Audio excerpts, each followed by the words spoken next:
Greetings. Hi, hello. Welcome to or welcome back to my page. I'm Fire Lotus the Witch, and if you haven't already, go ahead and hit that subscribe button or bell icon so you get all the notifications of when I go live. So this video is going to be on some basic energy exercises that I have found that worked for me when I first started. If you're asking yourself, why the fuck would I need to know this? Because I am a witch that believes the core base of magic is basically learning to manipulate the atoms and ions and other things, the molecules around you that make up your world, aka energy. That may be slightly different than particles, but you get what I'm saying. You're basically learning to manipulate the world to a degree with the world around you. Sorry if you hear that. I'm in a truck and it is windy as fuck where I'm at. I had already made a 15-minute video that I had to scrap because it kept being interrupted. Anyways, so yeah. Now I'm also going to be very cautious of how I use descriptions, as in how I describe things when it comes to sensing these things, because not everybody can visualize, and when we use the term visualization in books, it kind of makes us sound like we're like looking at a little projection or something, you know what I mean? And not everybody can. Yes, if you did not know that, there's a sliding scale of how well you can actually see in your head, and there are a lot of people that do not see anything at all. Their thoughts and stuff are made up in other ways versus visually. I can visually see things in my head to a degree. It's a mixture of it being very fine detailed, and then there are some moments where it's like an impression. It's like a flash of a image. But anyways, so the first one, some people are going to know about, other people, especially if you grew up in the like 60s, 70s, 80s, and 90s. That would be the energy ball. You were literally going to feel or sense a ball forming in your hands. Now, some people like to rub their hands together to get that heat started and then slowly pull away. I do that sometimes, but I also now just do it out of habit. And then others just literally, and just imagine if you could hold a bubble, right? Like have it floating in the palm of your hands right now, and then you also could control how big or small it gets. That is what I mean by you're going to try to sense or visualize that, because you're taking the energy around you, possibly some of your energy too, and you're condensing it down to form a bubble. That bubble can be very small or very big. Now you're probably going to ask me, okay, what happens when I successfully get it to form? You can also advance that where this is going to make me sound crazy, but I still do it. There's sometimes I like to visualize like literally a ball of fire in my hand. Obviously there's not an actual ball of fire there. That's not the point. It's just a way to be able to tap into that energy. I've mentioned in a video before that I love working with fire because I know how to connect to the thermal energy around it to a point where, say if I'm cold one morning, when I stand next to a fire, it's also like I'm charging it, literally absorbing some of the energy from it to warm me up. Mixed with other visual techniques, kind of like mind over matter aspect, where like, say you're trying to get through something, so you tell yourself you can do this, and voila. That's probably a bad experience, but you get what I'm saying. Example. I'm all over the place today. Anyways, now once you fully form that, you can also start to add specific energy to it, whether that's healing energy, morning energy, happy, sad, crazy, anxiety, all of it, add it to it. And you're probably going to ask, what's the point of that? For one, you could use that as a way of releasing those emotions, but you can also send it to other people. So say you know somebody who's down because they hurt their back. You could charge it, and you could also, I love to add a crystal in the palm of my hand while I'm doing this, so the crystal adds that extra benefit of energy. And then you'll put as much as you can put in there, and then you send it off, and you sense / imagine or feel that the bubble basically floats over to that person, and then little pops over that person, and that energy falls down on them. It's one of the first exercises that I used where I got almost, not instant results, but I got results from it.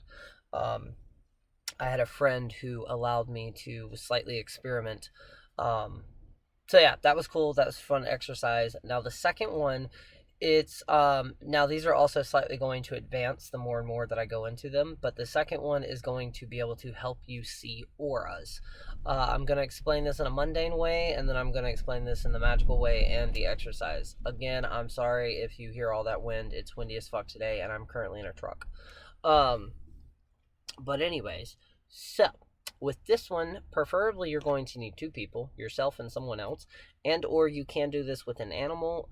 You can even do this with a plant, and depending on how far you believe, aka if you're an atheist, you could use a lamp or a statue, a book. But preferably people, right? So you're going to get a white sheet, and or you're going to have them stand or sit comfortably in front of a white wall, specifically like this and like this. So you are looking directly at each other, except for you're going to be looking on the side of them. The mundane purpose of this is you're basically going to throw off the concentration of your eyes. We've all had those moments where you can stare at somebody and you almost see like this weird outline around them. That is their aura. That is part of their energetic field. Um, you can also do this with buildings. Again, you can do this with almost anything. Now, typically when people first start to see this, it's either almost like transparent line, but it's distorted around the background of them and their actual body. Other people describe it as seeing almost like white or almost like a silverish grayish color. But eventually you'll see one layer, and then there are going to be multiple layers that you will be able to advance to. And then there are some people that I've met two of them that could see the entire aura, or they could see a lot of the aura field. There we go. But you're basically just going to do that and practice over and over again. Now, this can also help you with the visualization aspect too. So, say, what if you can't see in your head or sense anything in your head, right?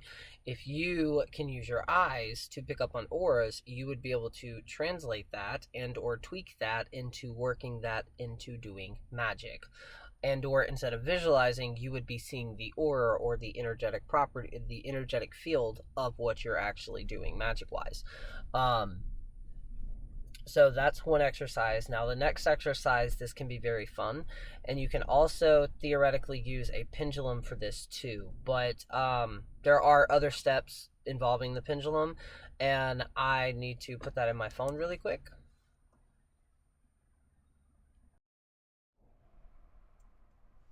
Okay, sorry, I had to put that in my notes. Um, but you can use a pendulum for this too. But this one can be extremely fun. Again, you can have different people. You technically lead at least one. That wasn't even English. You at least need one person to be able to hide and place what I'm about to say for this one. But you can do this with the entire family. You could also theoretically use a blindfold if you wanted to. I've done it with a blindfold, but you were going to get a object. It can literally be anything. I like to use smaller things. When first starting out, I like to use big things like a watch, and then go down to like a ring, and then a necklace, and then an earring, and then But you can use a rock, crystal, battery. It doesn't matter.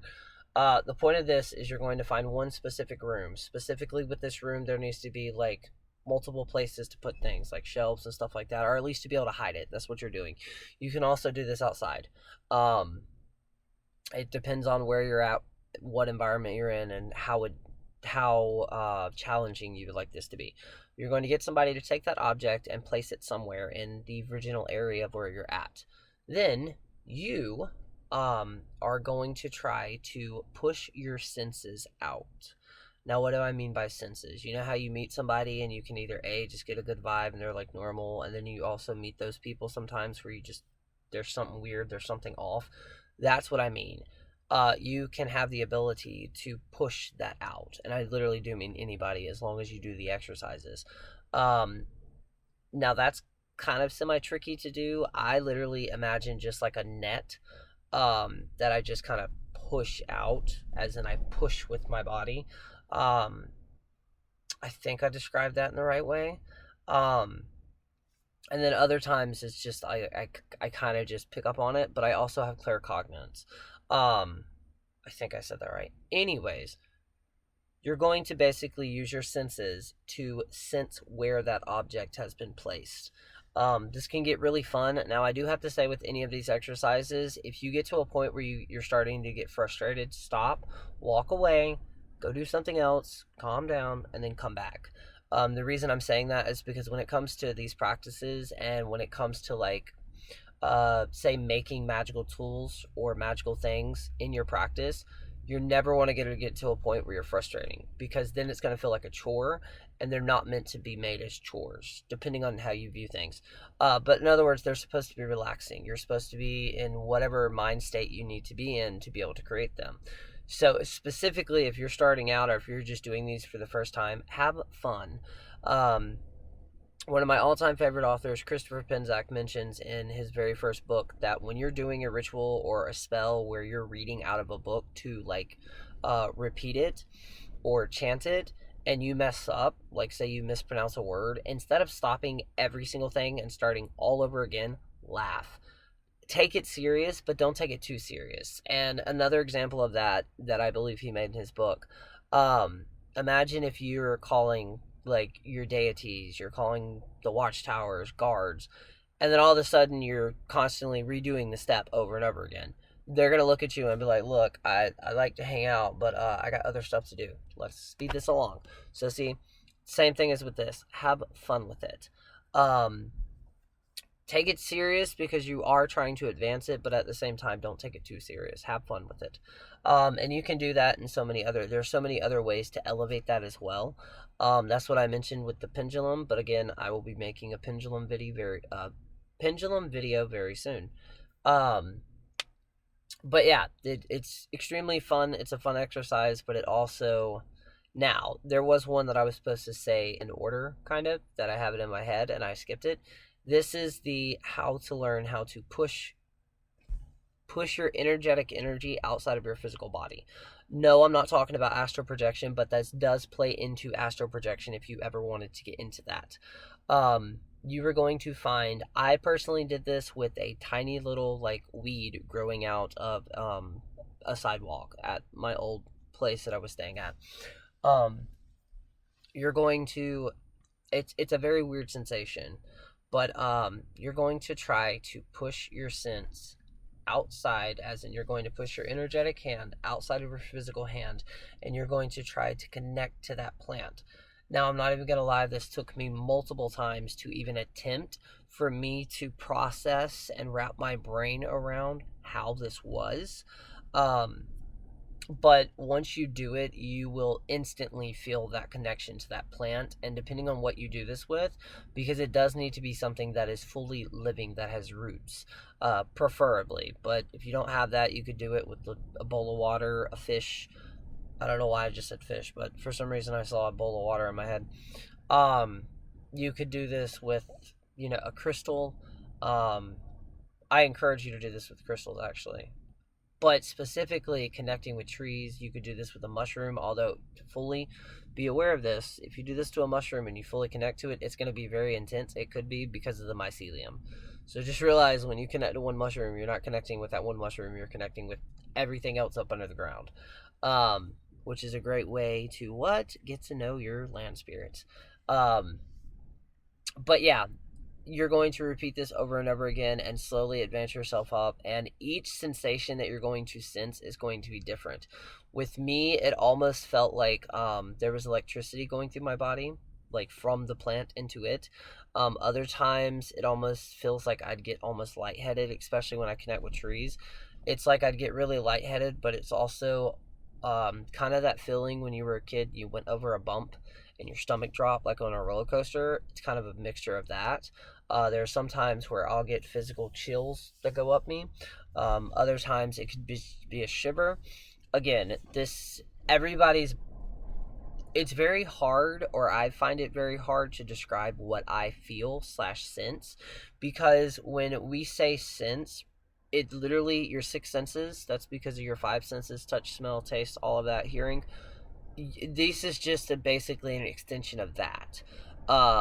In some ways, it's an evolution, because you're being able to use those senses outside of that.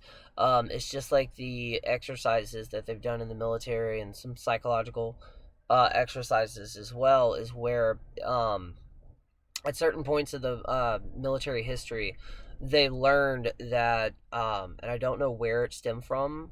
I think I don't want to say something that's not true though.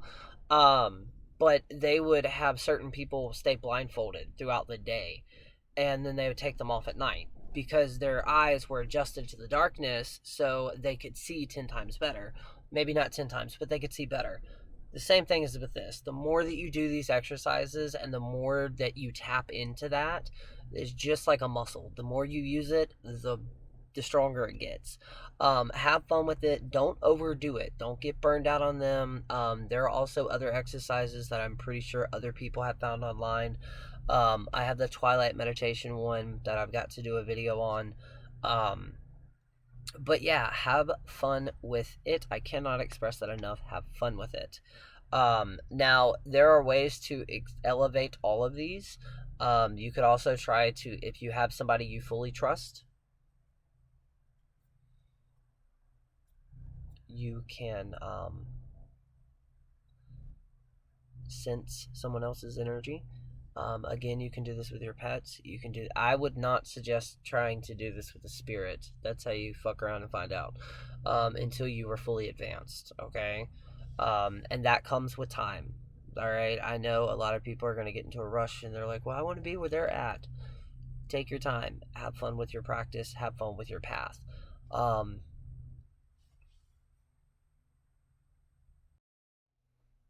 Other ways that you can advance this is try to do it with the elements. Do not burn yourself, do not catch yourself on fire, and do not burn your house down. Also, do not like asphyxiate. Don't suffocate if you're using an incense. Make sure the windows are open. It's ventilated. Come on now. There's fire safety. There's safety. All right. But anyways, try to connect to the element of air. Try to connect to the wind. Another cool thing, you may have heard this in a book and a movie, but it is true. Going out and spinning around with your arms wide open. Yeah, there's a reason that feels the way that it feels is because you're also going into a linear space. You're going into a space in between. But it is a linear space. It is a space within a space, in between a space. There are a few experiences that I've had doing that, but with like multiple people, just kind of going around in this giant circle. The things that you can see, they're slightly trippy, but it's really cool. One of the last times I did it, it looked like I had like 4 ancestors holding their hands out and connecting with mine. It was very trippy, but very cool. But yeah, so as always, I'm gonna keep it short and sweet. If you've learned anything, let me know in the comments. Have you ever done these exercises? Did they work? Do you know how to improve them? Let me know in the comments. Also, let me know in the comments what videos you would specifically like me to see or like me to do for you to see. But yeah, until then, drop an emoji of, I don't know, some random shit. Tell me how your day was. How was your day? But anyways, until then, I'll see y'all and talk to y'all later. Peace.